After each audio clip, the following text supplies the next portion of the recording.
Hello and welcome to another fun episode of the Father and Son Pastime Podcast. I'm Patrick. I'm Kevin. How are you? That's my dad. Dad, it's Maryland Day, 3:25 here in Maryland. Yeah. And pretty much the end of spring training. Which, go ahead. And from all the clubs, they got tomorrow off and they start Thursday. So it is the end of spring training. Which means it's time for a very fun podcast of mine. Probably the podcast I actually lose the most money every year. Some people think it's Bets with My Dad. It is our over-under prediction show. We mainly look at the team projected wins, courtesy of DraftKings, as well as just Vegas in general. And then obviously take our thoughts on, will the team do better than that or worse than that? And we also give our award predictions, so it's in theory like our award show of Rookie of the Year, MVP, and Cy Young. We also do give our World Series predictions here as well. We've been right before, Dad. We've been wrong before. We've mostly been wrong before. But it's always fun. The betting advice here is if you make 30 bets, you'll get 15, aka your money back. So just be a little bit conscientious of actually what you bet, or else you're just going to be waiting 162 games before you get paid. You won last year. Slightly. Very slightly. I think both of us did worse than 500. I think I got like 14 or 13. You got like 11 or 12. Something like that, So. yeah. And speaking of money, in my hands, we did something the day after Thanksgiving on the free agent predictions. We did really well with this year as well. Patrick beat me by one player. So I tell you, I don't think probably since the last 6 weeks we didn't get any movement or any of them right. But Patrick wins $50. So there you are. So the winner for the 2024-25 season goes to Patrick, and I think I had 6 and you had 7, something like that. Slightly worse. You had 5. I had 6. Yeah. Out of 50, folks. If you go back to that show, my dad was just like, I win every year. So Got a little cocky. The big win is not the $50. The big win is finally putting a W in my column versus another L on this podcast. Yeah. So maybe Dad will add another W to that for me, or one of us. It won't be determined until basically October. But let's get into the over and under predictions. Sure. If you're a newbie to baseball, if you're a novice to betting, all the lines are a half. So let's say 86.5 wins, because you can't win half a game. So you have to say, hey, they're going to win 87 or more, or they'll win 86 or less. So it's always kind of interesting to hear our thoughts. I love when we obviously have different opinions. And then obviously the ones that we have different opinion on, we'll probably talk a little bit more about why we think that one way or the other. Did I texted you these in West to East basis? Yes. I figured we should start with the reigning champs, the LA Dodgers, best team in baseball. They're the only team Undefeated in the Major League so far. that is a slight advantage. 2 games have happened. Yeah. For them at least.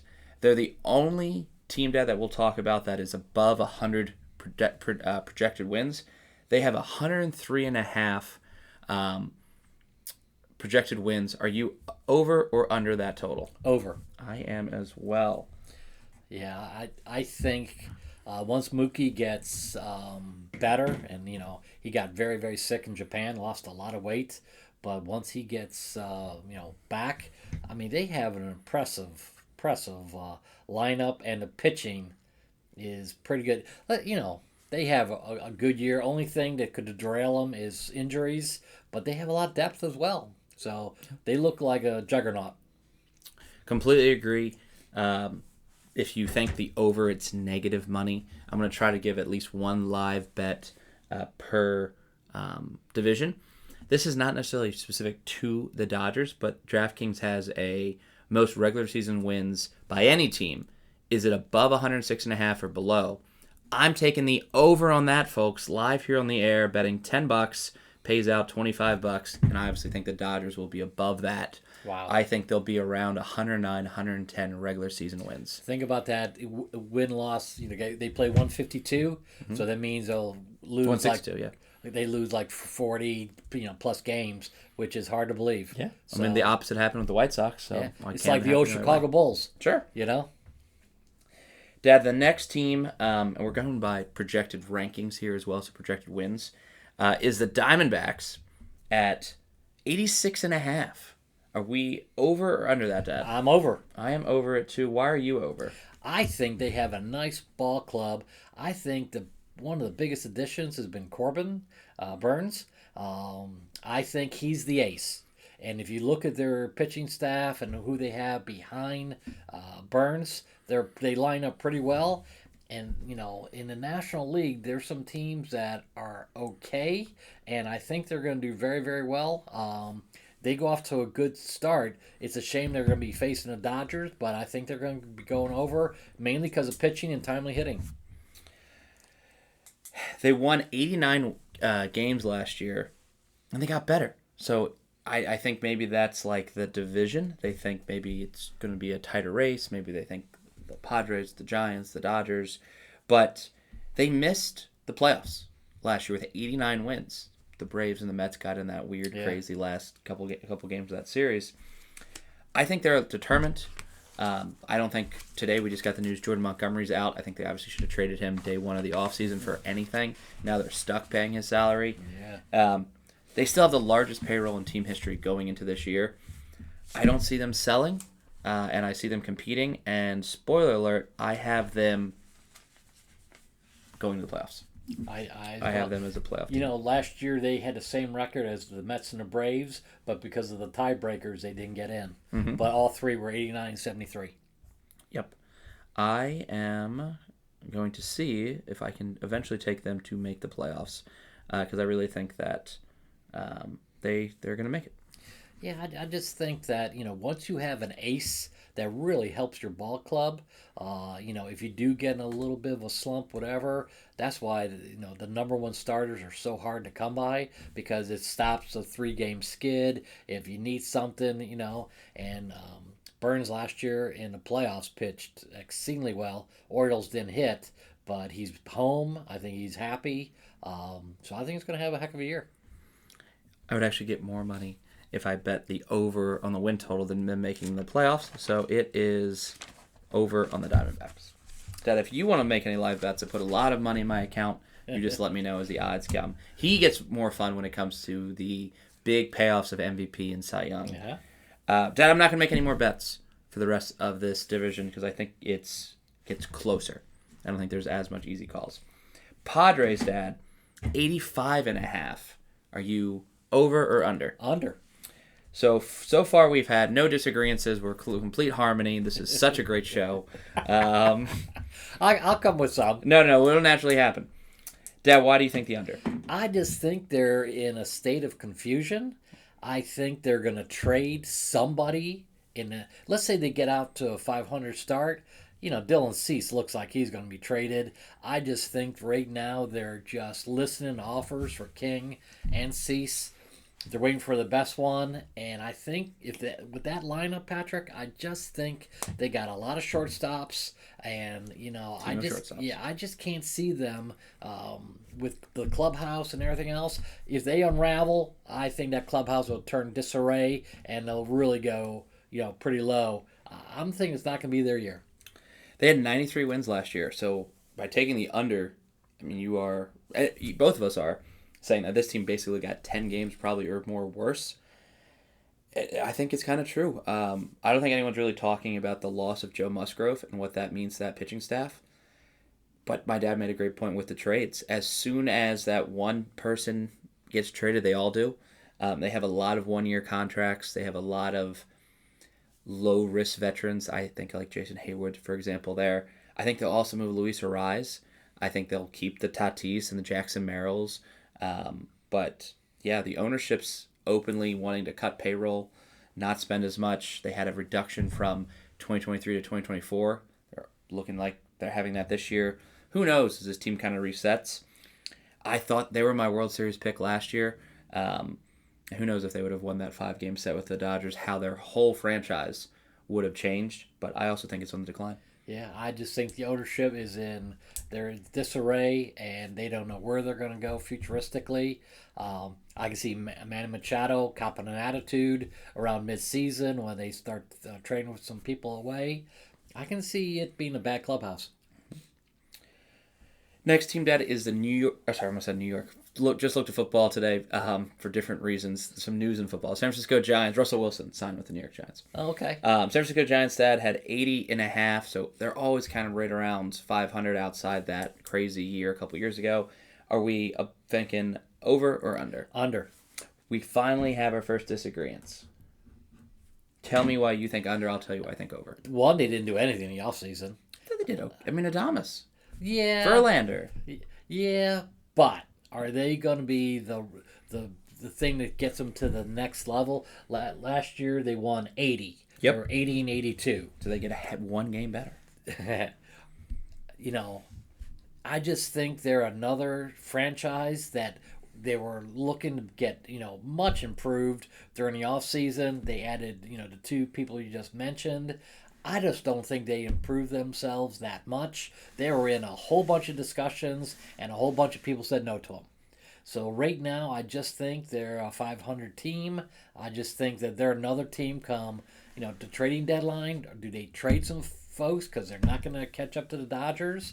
I think mid-season, I think the Giants are going to pull the plug on some folks and try to go young. I think they're just, they may be okay by mid-season, trade deadline, then go downhill. I'm almost looking at the other way, which is probably why I took the over. I think it's a good line. I'm thinking they'll actually go like 82 and 80. Like it's not going to be a playoff team. With Buster Posey at the helm, with Jung-Hoo Lee coming back, getting a full season of that like lauded, foreign prospect. Verlander being either great or just being a role model for the staff, and having someone that hits for power, for average, and plays a good shortstop, Willie Adames. I think that was enough for me to say, yeah, they'll get a game or two better than last year. Not a playoff team, but and a really good line. I think our first really good, fair line. Dad, a huge drop, a 22-game drop in the over-under. The Rockies are projected for 58.5 wins. Your thoughts? I have them under. Okay, I have them over. So we went from harmony to complete disharmony. They had 61 wins last year, Dad. Why did they get 3 or more games worse? I just think that I think they're just going to have a very apathetic, they didn't do anything to make themselves better. The players they don't have that many young superstars. They got a really good center fielder, but they don't have any great, like the Oakland A's, Sacramento A's. They have some young people to build that franchise. The Rockies do not. So right now they're going to have people. They lost, a really good infielder. I just don't think they have anything. And in that division, I think they're just going to get pounded. I think they're just going to be the laughingstock of the National League. I think all of those were really valid thoughts. I also think they'll get like 60 wins. I was looking up. They sent away Brendan Rodgers. I know, Dad. I know. But they let him go, and he got signed for like a minor league contract. I know, but that was, I think, a top 5 draft choice not that many years ago. I'm looking up their recent 5 years, and I just feel like this team always hovers around 60 wins. Last year 61 and 101. Past 5, we're not counting COVID. Past 4 seasons, 61, 59, 68, 74. I know not everybody has been on those teams, but I just think they managed to win 60 games. It's not going to be pretty. It's definitely if there's a bet, I guarantee it's not like a plus money situation. Will the Rockies be 5th in the West? Yes.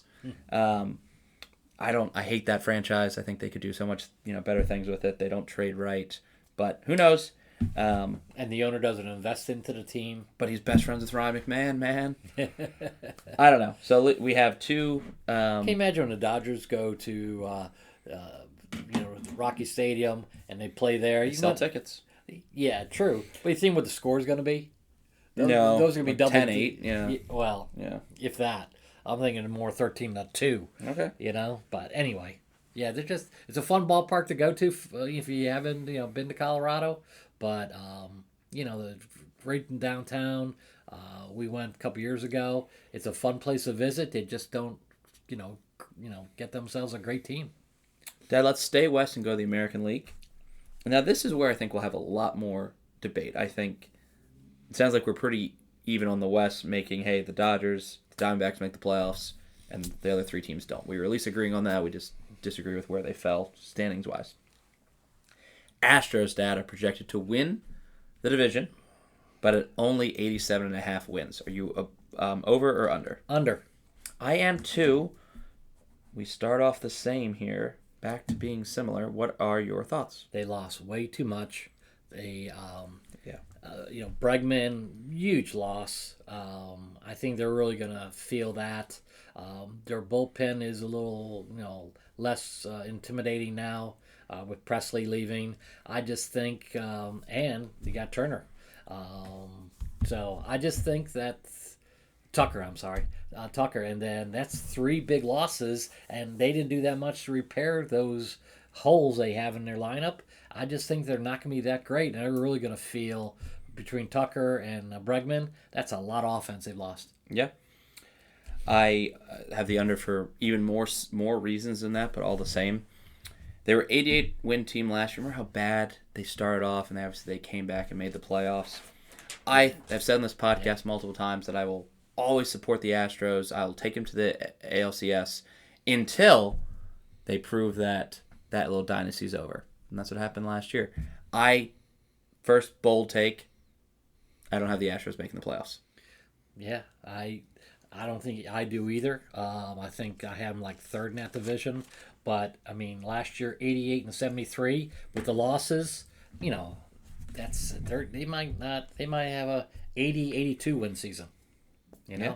They just didn't do anything to make their lineup stronger. No, I think they weakened everything. Yeah.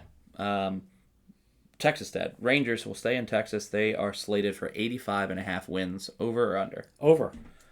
So it sounds like we have the Rangers being first in that division, if I had to guess. Yeah.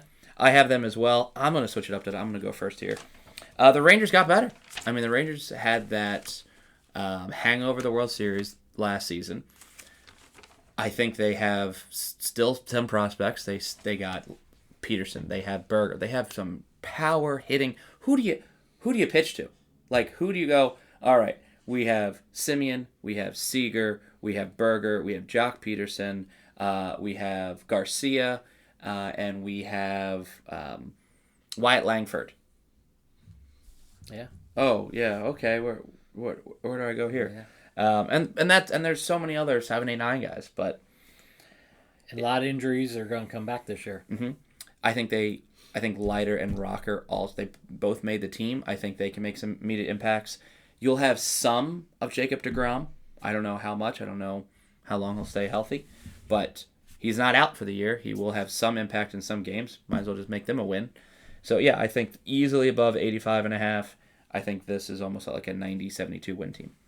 I'm with you. I think they're a little mad they didn't make the playoffs last year. Yeah, so it gave them a lot. Soundly. Yeah, I think it gave them some motivation to make this a much better year. So and they got a good manager as well. So I think they're going to rebound. Dad, I think the Mariners are a team we consistently talk about on this podcast. We grow pretty agitated and frustrated with this team. They're at an 84.5 win total. I think their fans are too. They didn't do much in the offseason, which is kind of weird. They always seem to do a lot more trading and moving. Yeah, especially with that general manager. Do you have them over or under? I have them over. I do as well. I even tried to lead you down the, I'm under trail. Why do you have them over? Pitching staff. Yeah, it's really good. Yeah. When the experts in baseball get together, they say the Mariners are probably in the top 3 as far as rotation, and they're all young. Young, power-throwing, right-handers. I think that pitching staff is going to get them over the hump many, many times. They're just looking for some timely hitting. And I think there's a couple players going to have a bounce-back year. So I just think as they go through, they just extended, I think, their catcher, if I'm not mistaken. So I think they're trying to invest into the future, and I think they're going to do fine. But I think they're going to get over. I think it's going to be in the high 80s. They always try to win 54% of their game. It's a stupid little stat that they were proud of, which is like 88 wins. I know. So I think they hit that. I just don't know if that means playoffs or not. More on that later. Dad, big jump.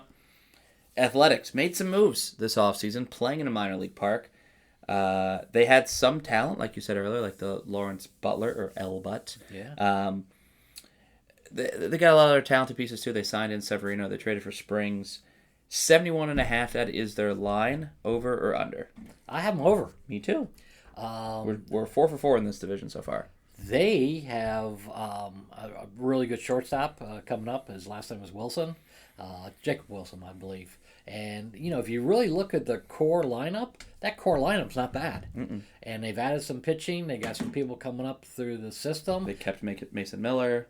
Yeah. Zach Geloff strikes out a lot at second base, but good second baseman. Yeah, the big first baseman. So I just think that they are gonna, surprise some people this year. And last year they had a real good second half, and I think that will continue. They might be exciting to watch. So if you're in Sacramento and tickets can't be that much, check out the A's. They might be a fun team. I'm curious. I don't think they make the playoffs. Do you want to take anything wild? No. Okay. Because they're still not like aggressively buying and trading off all the Right. young talent. So everybody would have to really mess up that division for the Athletics to have a chance. But I think like the Athletics and Nationals in 2026 will be both interesting teams to watch. See how much both teams leap this year and see how much that propels their offseason. But when the Athletics do become the Las Vegas Athletics, that first year could be like a playoff year, which I think is what they're aiming for. Correct. And the minor league team in Las Vegas is always drawn well because people go out there for a vacation to go see a baseball game while you're there doing everything. I think that was a smart move, and they'll draw a lot better than they did in Oakland. Yeah. So good move there. Dad, this next line I thought was high. Just openly saying that this just didn't seem right to me. This team won 63 games last year, lost 99. Fun fact, they're the only team in baseball that's never lost 100 games. Every other team has. They're the only team that's never lost 100 games. They've hit 99 multiple times, which is funny. Their line, again, this is 71.5. They're the Los Angeles Angels, Mike Trout's team. We going over or under? I'm going over. Whoa. Yeah, okay. This is one of my shockers. Tell me if Trout can stay healthy for the whole year, they can, have something in the middle of the lineup that scares some people. And they added some pieces at the beginning of the offseason to help their pitching staff. So I think their pitching staff is a little bit better. They might just be a skosh over, 71.5. But I think it all depends on Mike Trout being healthy and trying to guide them. They're a little better on paper, so we'll see who stays healthy. But I think the big reason I'm going over is Mike Trout. I'm massively under. I think this is the year they hit that 100 loss. Interesting. I don't think we get 100+ games from Trout. I'm not rooting against that. I'm just saying we've had some factors that have shared otherwise. I think everyone that is on a 1-year contract gets traded at the deadline. They just released Mickey Moniak today. That was like a lauded 1-1 pick that they got, but still he's gone. They're going to get calls on Soriano. They're going to get calls on Anderson. They're probably going to get calls on Kenley Jansen. I think they all are going to go at the deadline. Yohan Moncada, if he has a decent year. Yeah. Rendon. I think he's hurt, by the way. Not surprised. It's just I have zero faith in this team. I just made a $20 bet that they'd be the under. Pays out 40. So beautiful. Yeah. Beautiful. All right. Let's go NL Central, Dad. We know who you're excited to talk about. I am, and you'll be surprised. Because the DraftKings system, Vegas has put the Cubs as finishing first at 85.5 games. Dad, are you over or under? I assumed you're over because you're a big fan. Under. Whoa. That's interesting. I think wager some money on that one. Yeah. I think they're going to have a really despicable year. My thinking. This is your Cubs, not White Sox. I know all right. that. Didn't know, folks. Had to clarify. I know. I did a lot of research.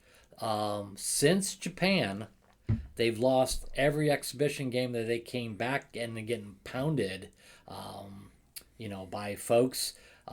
Their bullpen, which they thought was highly improved, has been racked in spring training. Presley, I don't think is the answer. He's only throwing 92. So he was, a hard-throwing right-hander. I think that's going to blow up. Tucker is hitting 0.80 in spring training.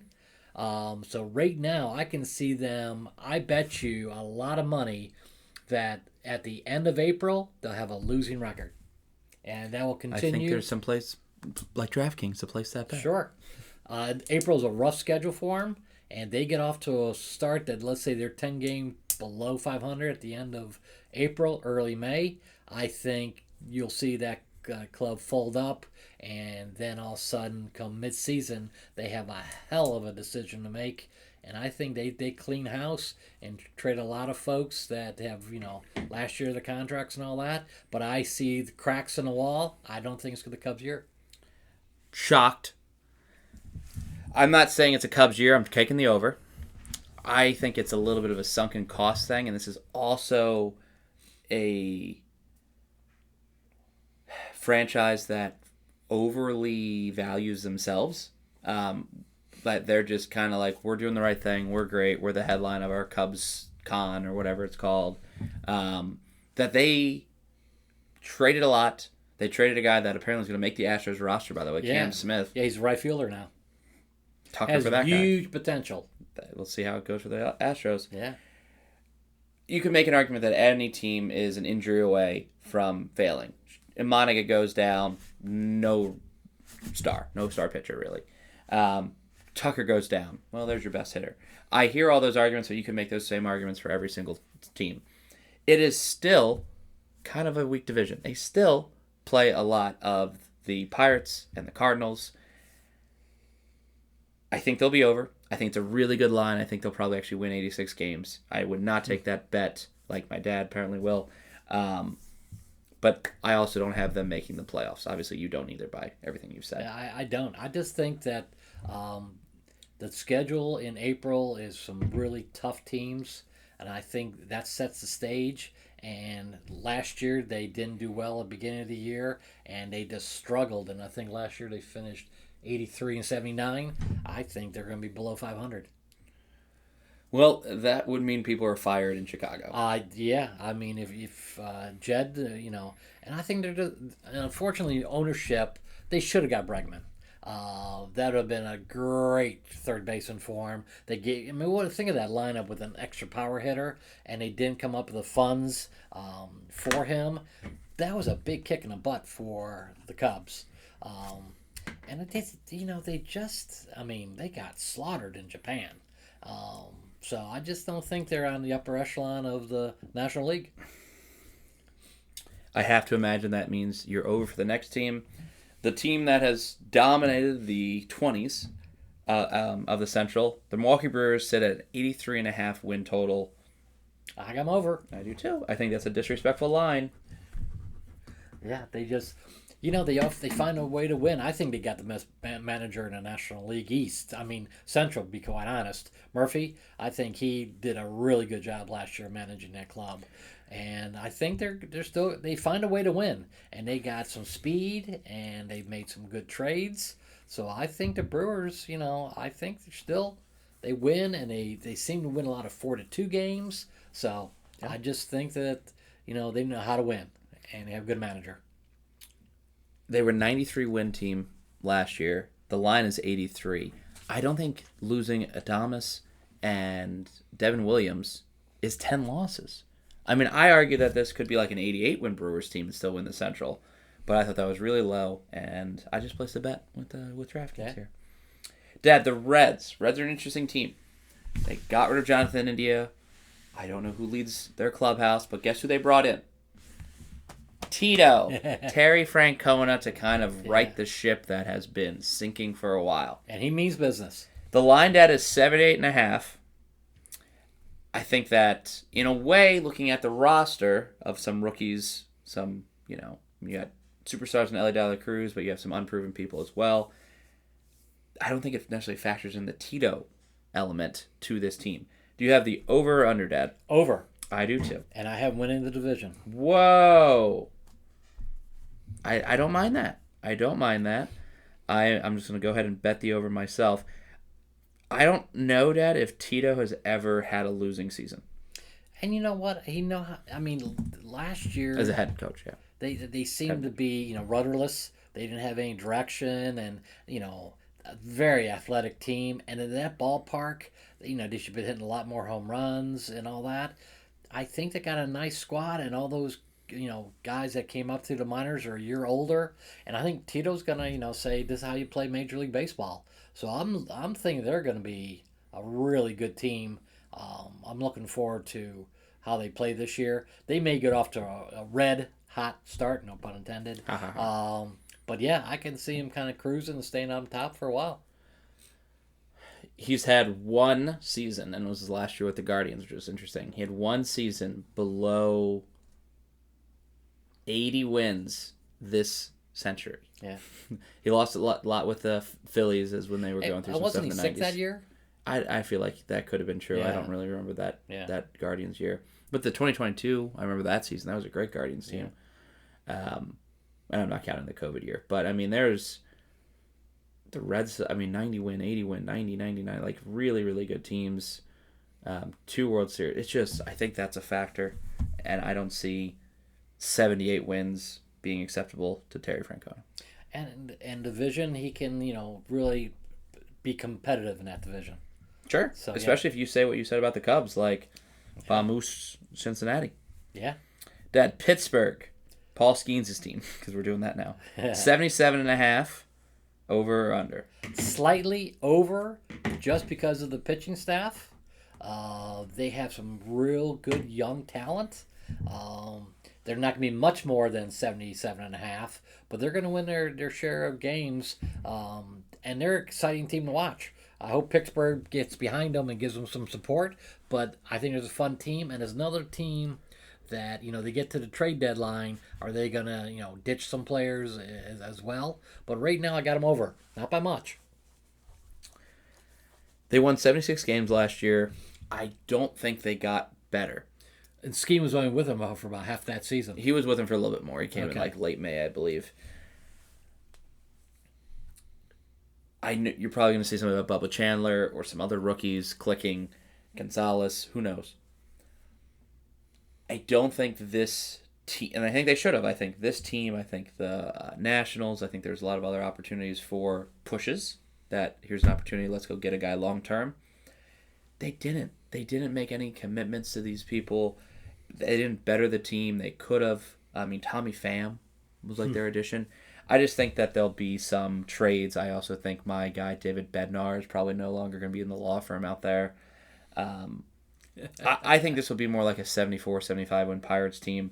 I can only hope. I love your stadium. I can only hope that you invest in some players this upcoming offseason and you can be competitive, because it really has been for 2-3 years now. Anyone's division.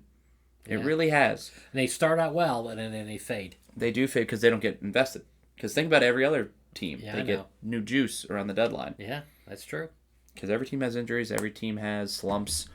They just don't send in reinforcements. So I'm going with more of the franchise ownership culture than I am with the talent. And you got them under. I do have them under. Okay. Dad, the Cardinals, projected to be last. Cannot remember a time in my lifetime that they were projected to be last in the Central. 76.5 wins, Dad. Over or under? Under. I do too.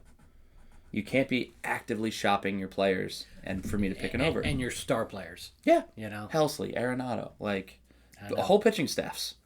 So I think the Cardinals, I thought that line would be more around 70 wins. Unfortunately, and there's so many dedicated fans in St. Louis. I think attendance will be down. They seem to fill that stadium up. They're loyal, fans. But I just don't think there's much of a product on the field. I don't think exciting baseball, And they traded Arenado, but he turned down the trade. So, it's no secret they're trying to get rid of him. Yeah. Yeah, what a great player.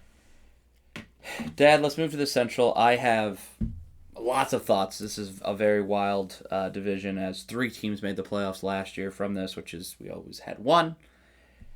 Dad, the Twins, strongly, I'm going to be very open or very honest here, are projected to win the division, as you'll see how tight these lines are. But 84.5 is their line, highest in this AL Central. Over or under? Under. I have that too, and I think it's a very clear throw your money down and take that under. Tell me why, Dad. I just talk about a team that didn't do anything. Right. And there apparently the owner has put out a price tag on his team. Yep. So okay, you can have this team for this. Here's the sticker. I just think that again is not they're going to lack some offense. They have a lot of trading pieces, so if they don't do well, they got Lopez, they got a few other guys that they're going to trade and try to go with youth movement. I just don't think there's any positive impetus in Minnesota to get this team to the top. I'm shocked they were picked as the winner, and I think they did it based on their pitching staff, but I just don't see it. I think this team does get picked apart at the deadline. It reminds me a lot of the Padres, this ownership that doesn't want to invest in the team. They're completely different cities, but they have a lot of parallels with their baseball team. They made major investments in certain players. You have Buxton, Correa, Royce Lewis. You have Fernando Tatis. You have Xander Bogaerts. You have Manny Machado. Nobody seems to want those contracts. Carlos Correa may be the only tradable piece, depending on his year this year. And then even then, I don't think you're getting great returns for him because he's owed so much money. Yeah. You have injury problems and you have personality problems in San Diego and Minnesota, respectively. No, I'm not seeing 80 wins in this team, so I took the under. Yeah, cause, if you look at what they did last year with 82 and 80, they're saying they improved 2.5 games. Show me where. No, they didn't. They didn't. Yeah. I like Harrison Bader. He's one of my favorite players to watch, but he's not a needle mover of 3 wins. Yeah, I mean, defensively good, Yeah. Offensively bad. Yep. He's not going to help score runs. No. Dad, the next is a tie because DraftKings has no idea who's going to come in second. They put both the Royals and Tigers at 83.5. I wrote Royals down first, so I'm just going to go with the Royals next. Royals, Dad, are we over or under that 83.5 threshold? I have them over. I do too. Is it simply put Bobby Witt, or is there more? There's more, but Bobby Witt's a darn good player. Yeah.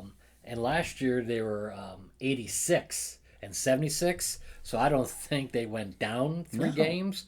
They did a few minor things in the offseason, got some pieces along the way, but I just think it's a fun club, and I think Bobby Witt is that good to be the leader. I just think that they should be in contention of the first place most of the year. I just think it's a fun team to watch, and the future's ahead of them. I think that's my favorite pitching staff in the Central. Guardians have the best bullpen. Royals have the best starters. I mean, Lugo and Waka were top 5 in the Cy Young last year. And then you add in Cole Reagans to this. You have some really great talent that as long as, again, everything's staying healthy and no injuries. Yeah. India's going to help. Sure. I wish they got one more bat. My prediction was Santander. I think that would have put them at like a 90-win team and like a threat in the playoffs. Yeah. I still don't see this team as a threat if you are the Red Sox or the Yankees or the Rangers. I don't think if you're truly worried about the Royals, but maybe they'll add something at the deadline. Yeah, they were pretty consistent last year. They really didn't go through a long losing streak or anything. So, yeah, I just like the way they play baseball. In the playoffs, I thought they played really good baseball, and the bullpen came through. So they're a fun team to watch in the playoffs. And now they had playoff experience. I'm curious that if you think the other side of that second place coin is also over. Tigers, 83.5, also over? Yes. I agree. Yes. Another team that finished with a better record than that, and I don't think they got worse. No. They re-added Flaherty. Yeah. Their talent. I mean, they had that mesh at the end of the year. Yeah, and they got momentum. Torres. Yeah, they got momentum. Yeah. So their minor league system is rated in the top 5. They got some kids moving up from AAA that are really well regarded. Joby, I think, is one of the pitchers. So I think Job, excuse me. Not Gob Bluth. So yeah, I think they got some young people coming up. And I think they're going to be pretty darn good. So I think the Royals and Tigers fighting it out. Okay, we are totally on pace so far with this division. Who do you think? Because I guess we have one more team to go into because it's certainly not the White Sox. So let's do the Guardians first. Dad, the Guardians, I think, were the biggest disgrace of this over-under because they had 92 wins last year and they were given an 82.5 win total.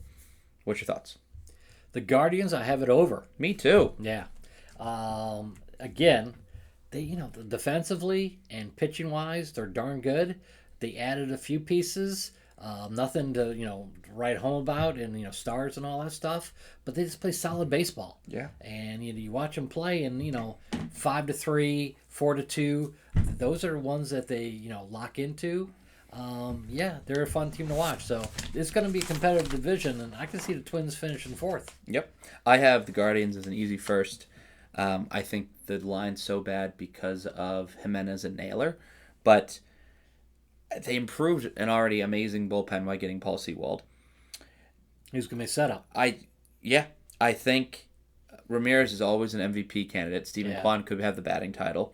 I think the quiet addition of Nolan Jones from the Colorado this week, I think that could be something. His 2024 was bad. His 2023 was like all-star level. And you have a bunch of pitchers that you hope click that are coming back from, Tommy John or some sort of injury. You're not going to have probably any of those players over 200 innings, but you might have 7 with 140, and that's just how Cleveland does baseball. Yeah. But they're my pick to win the Central. And if they're healthy, they're a solid team. Dad, the White Sox. Oh, dear God. So this team, apparently, according to DraftKings, got 12 and a half games better. They won 41 games last year, all-time record. Congrats on setting a record that nobody should ever set. But their line, Dad, is 53 and a half wins. They're another team that's going to trade a lot at the deadline. They even cut some people that they signed in the offseason. Joey Gallo. And the third baseman, Drury, they just cut him too. So if you really think about it, I mean, let's say, they're 30 games below at the deadline. They're going to trade anybody they can just for futuristic, and they bring up the kids. But I have them as under. I think that's the simplest one. I think they're the worst record in baseball again. Don't know if they beat their record, but it's going to be fun to watch. 121 losses. Yes. Did you ever think a team in baseball would have 121 losses? Yes. I really think we'll see that record broken in my lifetime and the all-time win record broken in my lifetime. I don't mind these super teams. I would love to see like 130 and 32 and a 32 and 130. Michael Jordan rule. Sure. Dad, let's move on to the East. We're going to start with the NL first because we know we're so AL East biased on this podcast. It sounds like we have 3 playoff teams fighting for first, second, and third of this division. The Braves, Dad, are slightly favored to win the division, 93.5 wins. Interesting case with the Braves. Let's talk. I have them under. I do too. Tell me why. I just don't. They should have got better in the offseason, and they got some injuries. All depends how those injuries come back. Yep.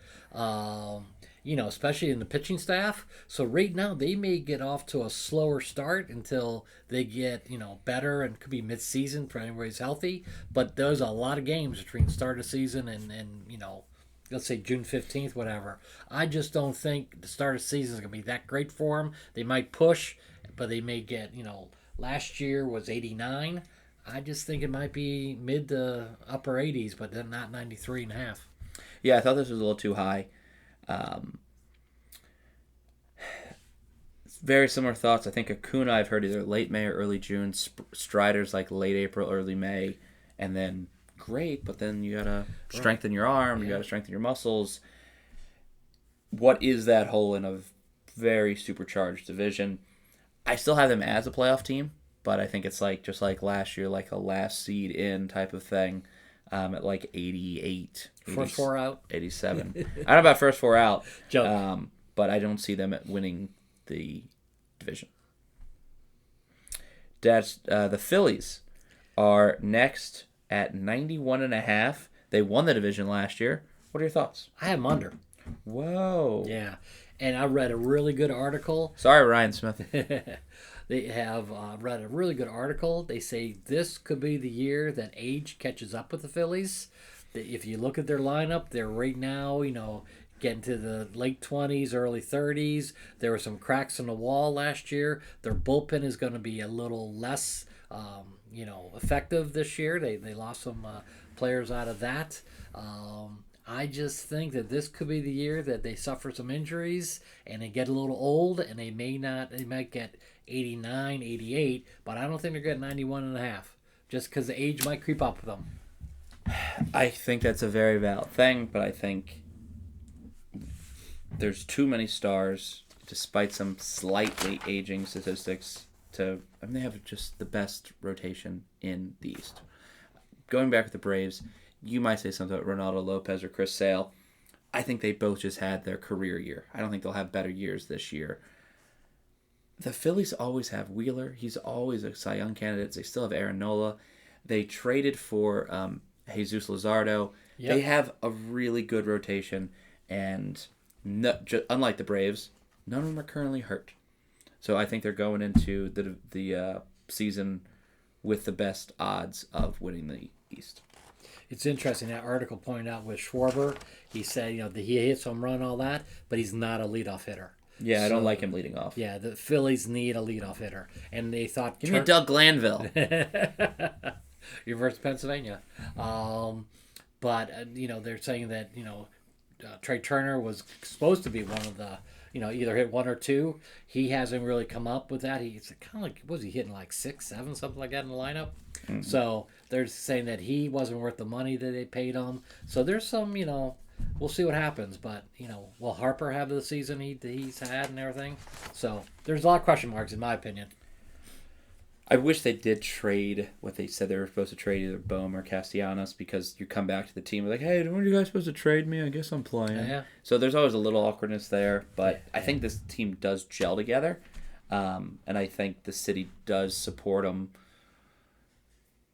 And I still think they have so much money invested in this team that they're going to buy at the deadline. I think all these Braves, Phillies, and Mets who we're about to get to, they have too much in their salaries. They're not going to suddenly throw it in. Yeah. So I think, unfortunately, there's a little sunken cost that's influencing my decision. Dad, I was just looking back at the Central. We had everything the same. We had every over-under the same. Beautiful. We're off on the NL East, though. Dad, the Mets at 90.5 wins. They got Juan Soto. Pitching, I would argue, got worse. What are your thoughts? Well, last year they were 89 and 73. Yes. Soto has to give them at least 2 wins. Okay. No, I think that helps that lineup. They probably could have added a hitter to help that lineup a little get lengthened. But what a huge addition he was. We'll see how everything they're going to have to score a lot of runs, like you mentioned with the pitching staff. They're going to have to score a lot of runs. The bullpen, the back end, they got hit a little bit hard last year. But I do think that lineup, and I think he's going to add at the deadline, especially if he's, second place, whatever. I can see him investing heavily into the deadline and get over that 90-win threshold. I thought you would take the over. I took the under. And again, I think all three of these teams are playoff teams. I think the Mets have like 90 wins. It's not that I disagree with you, Dad, that Soto didn't bring in, I would say, way more than 2 wins. I know, it's facetious. I just think when your opening day starter is Clay Holmes, yeah, that's not good. You just don't have really solid pitching. And I know that you said they were going to pick up people at the deadline. I can see them a great team for Sandy Alcantara or others that are available. I'm just about to say that. But at how much struggle, and I don't want to say a hole because the whole of this division's the Marlins, but until what point in the season does management and ownership go, all right, we gotta go get a pitcher? Clearly, they've had. I mean, Kyle Gibson just got signed by the Orioles. They've had some options. They could have got Quintana, a little reunion. They chose not to get these fringe. I don't know if that's disrespectful. Free agents. Retreads, used to call them. Sure, and I like both those pitchers. I like both those players. But I just don't know how long, like, Steve is going to say, hey, we're going to keep trying this, we're going to keep trying this, and those losses accumulate. Well, they may be looking for San Diego to go downhill and grab one of the top 2 pitchers. I guess, but... Cease in New York would do really well.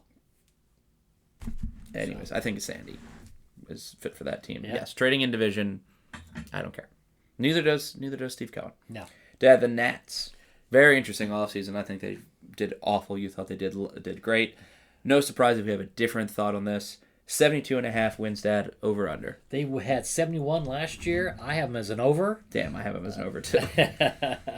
All that offseason talk. Yeah. I think your young players, come up and do well. Sure. I really think they're going to be a fun team to watch. I can see some momentum happening their way. I just think that last year they were, they played better in the second half. I think they have some things that are looking good for them.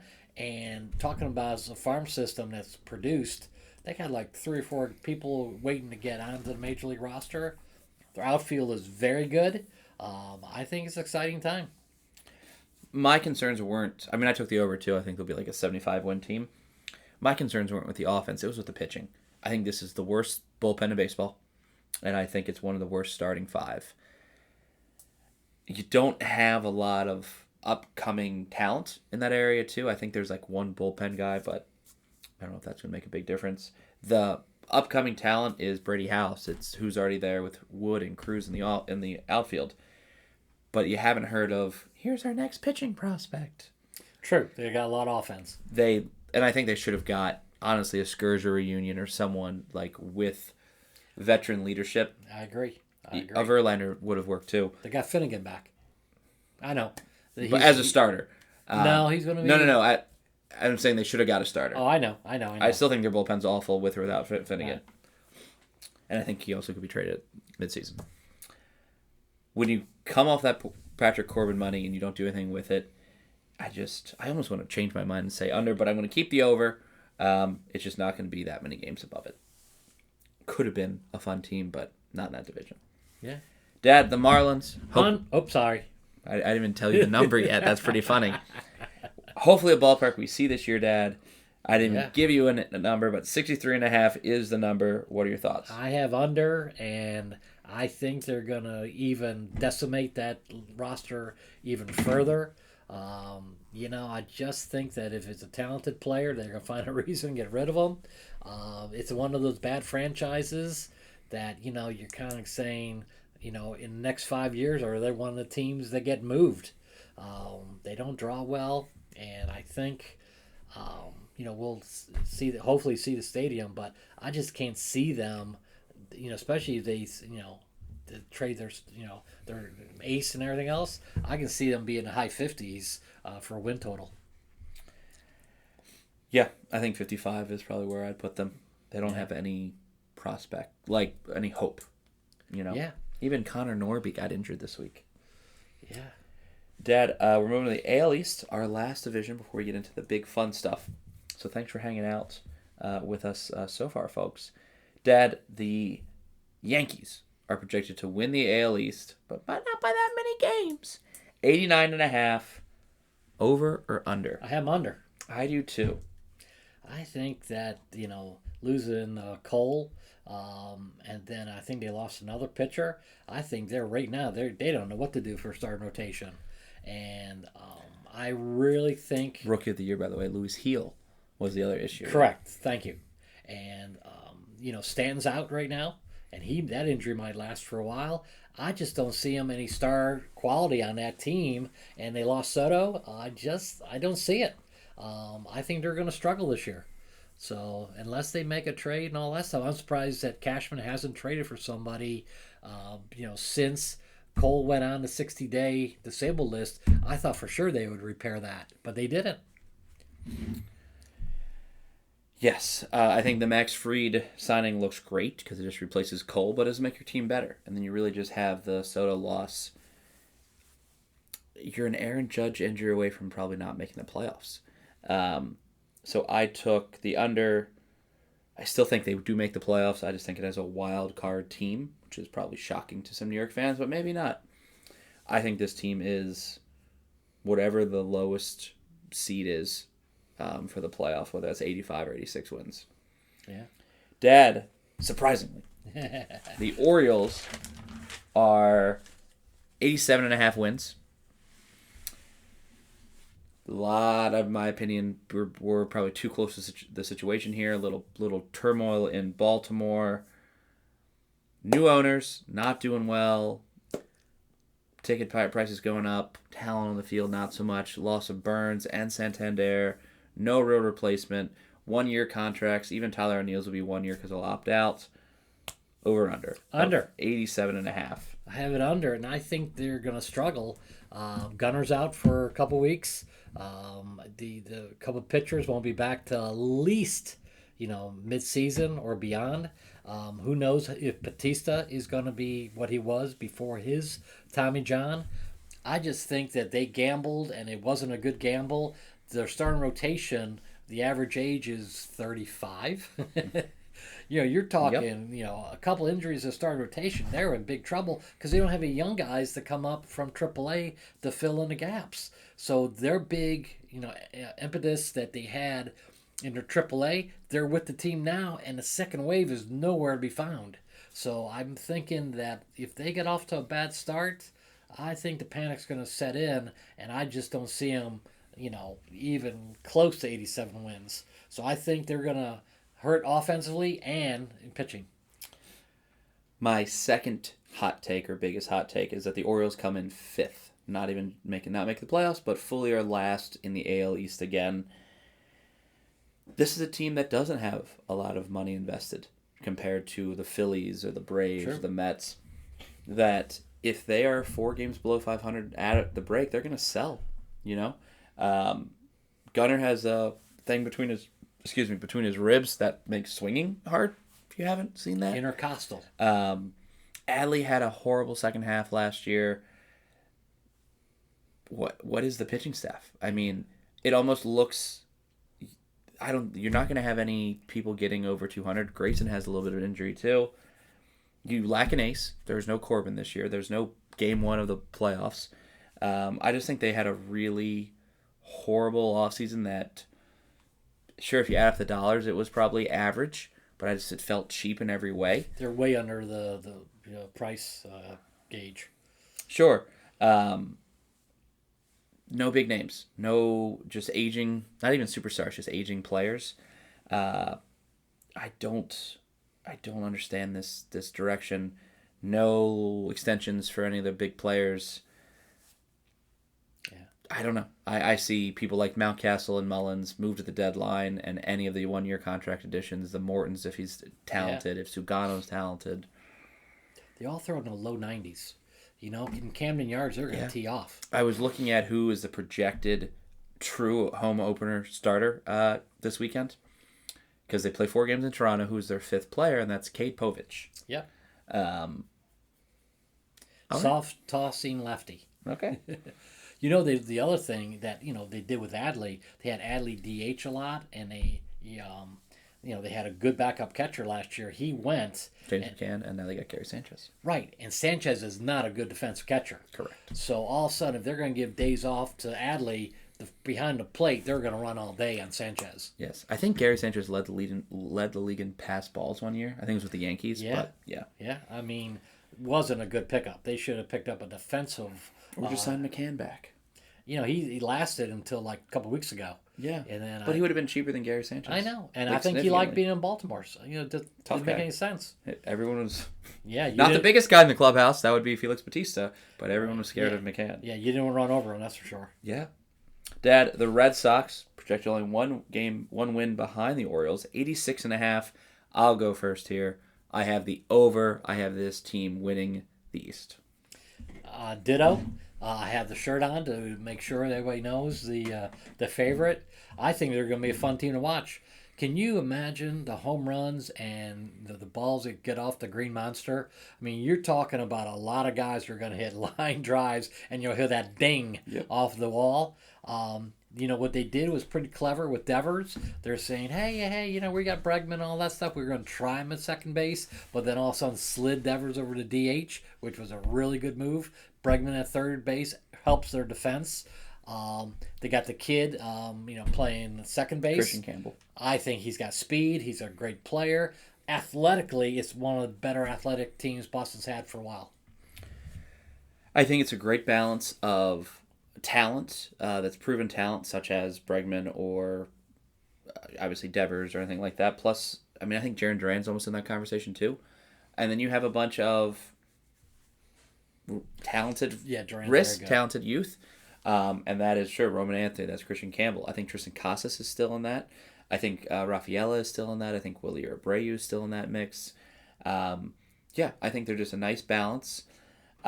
Good manager. I think Bregman has an outside chance of winning the MVP. I think it's an outside chance of hitting the most home runs in the American League with that monster. He loves the short porches. He loved the Crawford boxes. Yeah. I think it's a good balance. I think the only thing they have to worry about is not letting the media affect the Devers, Bregman, Christian Campbell situation and just do what's best for the team.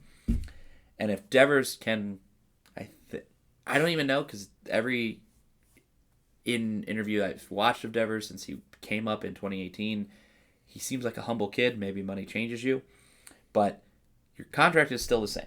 You're still getting paid the same amount of dollars. You're just told to not play third base, which could extend your career. But and they added to their pitching staff.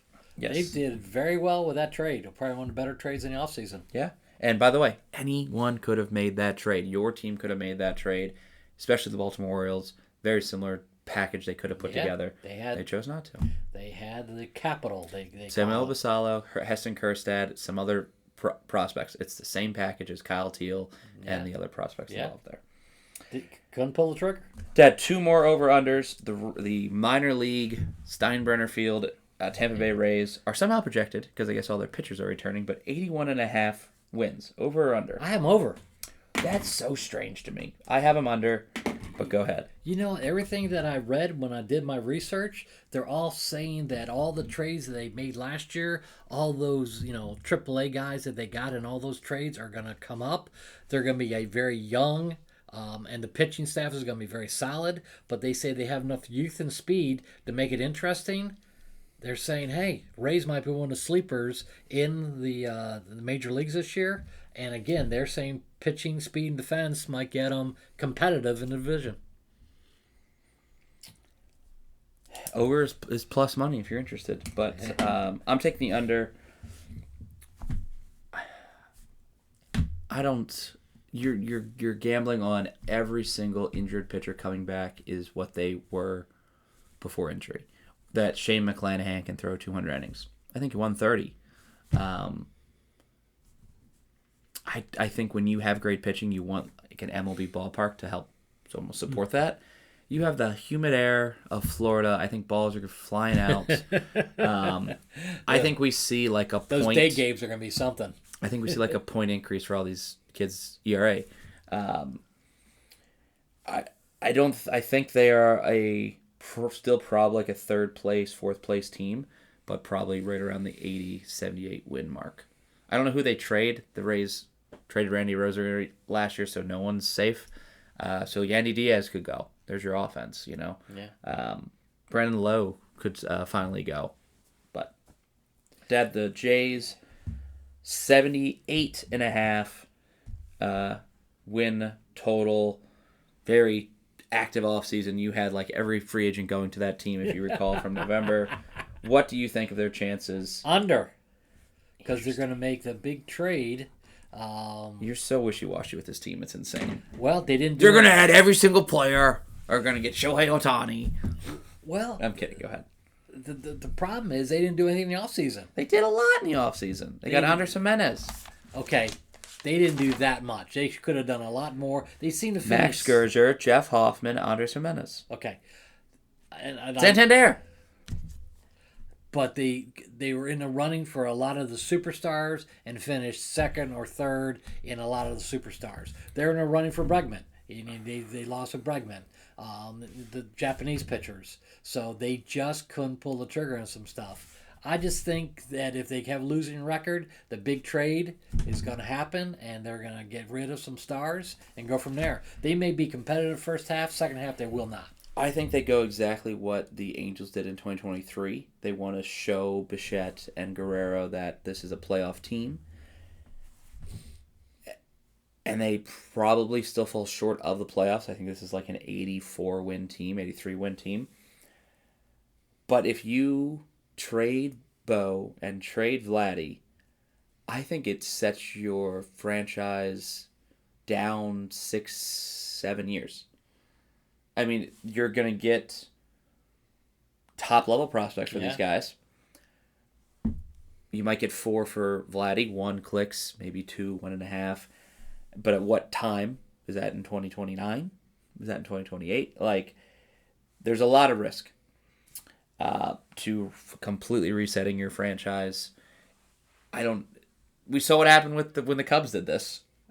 They're still not rebounded. Like, they're still trying to figure it out. So I think they go for it, and I hope they do, because I don't know, man. I think Vladdy, as that first baseman, is just fun. He is born in Canada.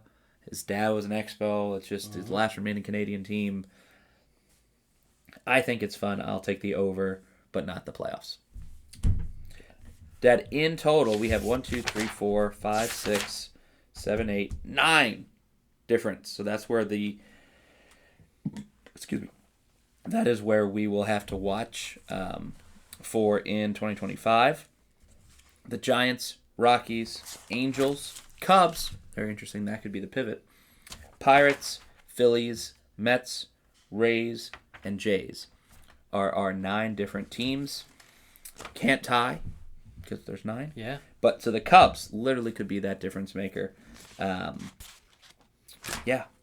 It is funny. I think every year we have the Rays different. I think, yeah. It used to be the Brewers. Yeah. And then I was like, you got on board. You got on board. They're a good team. Well, last year proved a lot. Losing a manager, Council, they thought that was going to be the big difference. He was, a 10-win difference in the Brewers. That was proved to be false. And they promoted the bench coach. So I'm thinking, right off the bat, the Brewers are a nice solid team. And Contreras, he's like real good. That was a great trade they made. And he's going to be one of the superstars. So I think they have a nice young team that runs the bases. They have some speed, and they have some pitching. So I think it's going to be a fun team to watch. Sure. Dad, I think in lieu of time, we're over an hour. Instead of doing all of the playoff predictions, let's just look at the World Series. Okay. And then we'll dig into the Rookie of the Year, MVP, and Cy Young. So we'll kind of keep this focused on betting, I suppose. Dad, who is your World Series prediction? Boston and Dodgers. Me too. Who wins? Dodgers. I do have that as well. They're a juggernaut. I think it'll be fun. I took both little fun lines pre-show that Dodgers over Red Sox and Red Sox over Dodgers. So hopefully either bet pays off for me. How about, because that was so quick and we're very similar. What is the biggest shocker? You could say this team doesn't make the playoffs or this team does. Who is your kind of like new team in or new team out? Orioles, like you, will not make the playoffs. That's one of them. And I think the other one is the Cubs. And the Astros not making the playoffs in the American League. And then in the National League, I don't have that. I got the Reds finishing in first. Okay. I think that's the biggest shocker. But yeah, that's. So do you have the Brewers making the playoffs or not? They do not. Ooh, okay. So no Brewers would be probably pretty interesting. Yeah. I have I don't think I have anything that's that shocking, but I have all the same that I have no Astros, no Orioles, no Padres, no Twins, no Cubs, no Tigers. So we will see. But yeah, I got my Brewers. My Hebrew Hammer, Ryan Broad team making the playoffs. Dad, let's get into predictions. This is fun for me. I have too much work, as you can see from my notes. You have a good amount of notes, too. Dad, this is the one thing of the show that you don't necessarily know yet with odds. You're just looking at this as an objective fan, not who's favored to win, but who do you think will win. So let's look at Rookie of the Year first, if that's okay. We'll work up to MVP. Sure.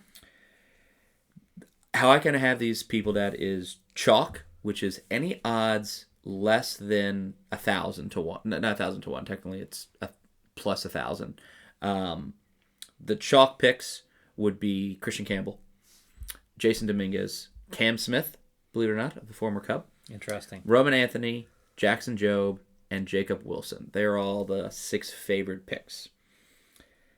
Dark horses would be kind of anyone in that like 1,000, like 2,000, 2,500 range. I'll just say some names that are familiar to me. Kumar Rocker. And I'm surprised. Let's just go with Kumar Rocker. And then long shots would be anything that's like more than 3,000. This would be like a Colson Montgomery of the White Sox, a Kyle Teal, a Marcelo Mayer, a Jack Leiter. that kind of stuff. Sure. So, who is your pick to win AL Rookie of the Year? Jacob Wilson. Whoa, okay. Jacob Wilson is a plus 900. I'm going to write Jacob Wilson for Dad. Plus 900 picks, so like $10 would make you 100. So is that some? You don't have to do any of these. I'm just kind of curious. If any of these are something you would actually like to wager, you let me know. I picked. Let me see who I picked, because I did this a little earlier too. I'm pretty sure I went with Kumar Rocker out of Texas. Went with a pitcher, just because it seems that pitchers, a la Skeens, don't even have to pitch the whole year to possibly win it.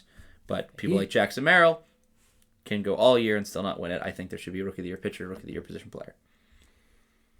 Interesting story. He got hurt coming out of Vanderbilt, so then he didn't get drafted, so he waited a year and then got drafted the following year.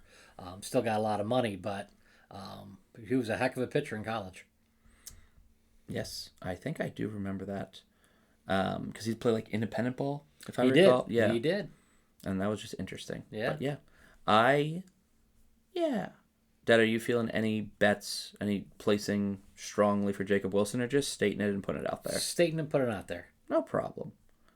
I will throw down just a nice $10 bet on Kumar Rocker. Cool name. Go on that. Dad, the NL. By far, the chalk is Roki Sasaki. But Matt Shaw and Dylan Cruz are not far behind. The dark horses would be Bubba Chandler, which is the sort of next of Paul Skeens in Pittsburgh. Jordan Lawler, AJ Smith, Shaver out of Atlanta. And then the longer shots are people like Luis Angel Acuna, the new Hae-Sung Kim, Brady House, if he gets called up, Craig Yoho, which is always a little plug for him. I got him added to this list, by the way. Who is your pick, Dad, for Rookie of the Year? Mr. Chalk. Roki Sasaki. Yeah, I have that too. In Japan, I don't know if you saw the highlights. They couldn't hit him. Yeah. And he's not the biggest guy, but man, does he have some pitches. Yeah. I mean, he throws hard and has several breaking balls. They didn't have a clue what he was throwing up there. Not a big payout openly. $10 pays out $35. Yeah. It's very low chalk. And he's with the Dodgers. Yes. You know? I did put... Actually, I'll say that at the end. It was something that I did earlier. Okay, so we both have Roki, Dad. So I have two pitchers, and you have a pitcher and a position player. Let's move to Cy Young. Cy Young, Dad, the chalk picks would be people like Garrett Crochet, and of course it stopped loading. Rerunning it back is Tarek Skubal and Cole Reagans. The dark horses would be technically new to the league, Max Fried, Jacob deGrom, Logan Gilbert out of Seattle, Pablo Lopez, George Kirby, a lot of Seattle players. And then long shots would be people like McClanahan coming back from injury, Tanner Bybee out of Cleveland actually pitching the whole year, somehow Max Scherzer, Yusei Kikuchi, Jose Barrios, Zach Eflin even made this long shot list. Who do you think? Tarek Skubal. You think it runs back? Yeah. Okay. He is the lowest chalk. Tell me why. Do you just think because... I think, one, he had a taste of the majors last year. Big left-hander. I think with Detroit and their winning record, he's going to be the ace. And I just think he's going to be a big, strong ace on that Tiger team that probably will end up being in the playoffs. I have Garrett Crochet, probably a little biased there, but I think a full 200 or so innings of Crochet is lights out madness. I think that Crochet path is Sale's path. It just follows that almost exactly. I will say the long shot to this is a long shot, people, is Emmanuel Clase. He was third in the Cy Young last year, and we have seen some closers win the Cy Young before. It's rare, but like Eric Gagne, I'm thinking Willie Hernandez. I mean, going way back to 1984. It's rare, 83. No, it was 84. You're right. It's rare, but does happen. $5 bet on Mr. Clase pays out 1,000. So I took those odds because why not? He was third last year. Dad, NL, I think it's pretty obvious. The chalk of chalk is Paul Skeens. Winning it again, Sale or Snell, and then Zach Wheeler also in the chalk category. The dark horses would be Yoshinobu Yamamoto, Sandy Alcantara staying in the National League, Tyler Glass now, Corbin Burns, Spencer Strider coming back from injury and dominating it, and then the long shots would be Brandon Woodruff, Shota Monaga, I think is pretty much a long shot. Shohei Ohtani is listed in this as a long shot. Sean Manaea, Robbie Ray, Justin Verlander, kind of those kind of names. Who is your NL Cy Young pick? Blake Snell. Okay. That's who I picked last year as a dark horse. He didn't get it. I think he just started too late last year. Yeah. He clearly didn't make that mistake again. Correct. And then think about that second half. Once he got in shape, he was lights out. Yeah. So, yeah. I think he's dominant. A $10 bet pays out $100 for Mr. Blake Snell. I went with Paul Skeens. I went with the clear bet here, but I will say that Yoshinobu Yamamoto, I'm going to make a little point about him later. But Paul Skeens, pending an injury, I think is just... Yeah, it's going to be a lot of innings on that young arm. Yeah, but there's one person to know. I will say the long shot for me in this category was Freddie Peralta. Freddie Peralta is one of those Brewers horses that always throws over 200 strikeouts a year, but has never had Cy Young votes. So if you're looking for someone that's just like Emmanuel Clase, just like reaching for it, throw a couple bucks on Freddie Peralta, and you never know what might happen. He's actually such a dark horse. He is not listed as an option. Yes, he is. Yes, he is. Yeah, he's a ghost horse. He's a ghost horse. Dad, let's go to MVP. Give the people what they want. In the American League, no surprise here, the top 4 names are Judge, Witt, Gunnar, and Jordan. To drop off after that, you can choose one of those. I am. Who? Bobby Witt. Bobby Witt. I think Bobby Witt's a good chalk pick, too. It's really if Aaron Judge gets an injury, because if Aaron Judge is Aaron Judge at 160-some games, he'll probably win it. I think Jose Ramirez is the best choice out of the dark horse range. He's always in that like top 5%. He steals. He gets that 40-40. I mean, it's a very impressive year. If there wasn't a Aaron Judge or Bobby Witt, he'd be there every year. So it's just a matter of, can he be the healthy one in this bunch of chalk picks? The long shot is Alex Bregman for me. If he can have a great year, if he can have a year that he would opt out of $80 million level, I think it's worth to put a little bit of money on him. But I think Ramirez has probably the best payout in this bunch. Dad, you got Witt there. The NL Dad. No surprise here. Shohei is the lowest chalk pick. It's almost like go pick somebody else. Followed by Juan Soto. Then it drops off to still, phenomenal players. Tatis, Betts, Bryce Harper. The dark horses get Lindor, Freddie Freeman, Ketel Marte, Jackson Merrill, which is nice to see his name up there.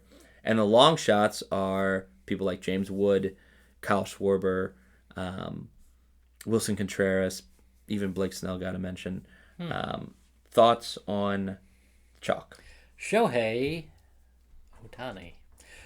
Think about it. If he pitches, I mean, what other choice do you have? I agree. I fully agree. So, yeah, and if the Dodgers do win 120 games, a lot of these awards will head that direction. So, yeah, it's going to be interesting to see what kind of run they get into, and they might just go and take off, and we'll see what happens. Yeah. If you are a true Skeens believer, Skeens is a good option for a long shot. Like $10 pays out $500. But again, that means he has to be probably the Cy Young and MVP at that to beat Shohei. So that's why it's such a long shot. I think Shohei is always the chalk pick. What I did, folks, to help the chalk picks of Roki and Shohei, I took a Dodgers year. I took Roki, Shohei, and Yamamoto for $5, and it paid out like $400 if they all win. A Dodgers triple crown, if you will. So that was just some betting advice to make the chalks feel less chalky. Dad, do you have any bets you want me to place for you after hearing all this stuff, from overs or unders to Rookies of the Year award nominations? What's the odds on the Dodgers winning the World Series? They're the lowest. Right, but I mean... Or I guess the lowest, yeah. Let me look at that. We need to have DraftKings sponsor the show. I think they sponsor a lot of podcasts, but Well, we gotta get our subscribers up. So if we get to 100 subscribers, we can say, why not us? You should subscribe to us. You should subscribe to us so we can get sponsors. Yeah. Follow us on all our socials at Pastime Podcast _. Follow us on Pastime Podcast on Facebook as I look this up. All right, there's playoff seeds.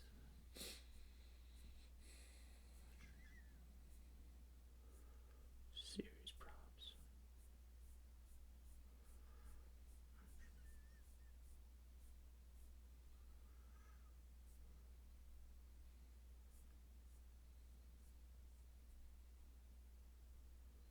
Yes, so this.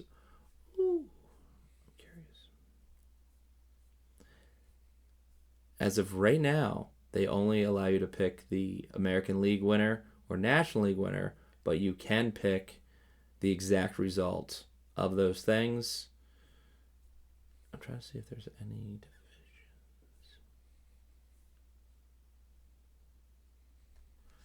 Let me see if I can do World Series. No, that didn't work at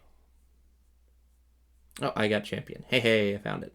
Don't know why they didn't call it World Series. They call it champion. Yeah. Dad, the Dodgers are at $2.90, so $10 pays out $39, or you make $29. How about Boston? Boston's $2,000, so $10 would pay out. How about just winning an American League pennant for Boston? That would be quite different. Let me look. Because I'll put some money on that. The American League pennant winner, $10 would pay out $47. Payout would be $57, so you net $47. I'll take the $10 on Boston. $10 on Boston to reach ALCS. Wish I could add a little note that this is yours, but that's why we have a podcast, people. $10 is going right now, Dad, to the Red Sox winning the ALCS. I have to give you all guys 20s. Get change upstairs. All good. Well, I got unbelievable. Look at that. 10 right here, people. Thanks, Dad. Yes, I think that I made plenty of bets already. I'm okay with what I did get. Dad, is there any crazy prediction, bet or not, that you would like to put on record for the people to give them something to think about? Some crazy outlandish prediction. Nothing comes to mind. I think we covered a lot in our podcast. I think we did go, outside the lines a couple times. So I think the biggest thing, if you're an Oriole fan and all that stuff, we're kind of like both said that this is not going to be their year. And I think the local fans are going to get upset because they're used to winning for 2 years, not doing well in the playoffs, but then not to make the playoffs. I think the Oriole fans will be upset. I'll go a couple different ways. I think Sandy Alcantara is traded by Memorial Day. So first early trade, just like Arise was a couple years ago. And to whom? I would say... the Mets. Okay. I'm saying what I did earlier. Okay. Interdivision.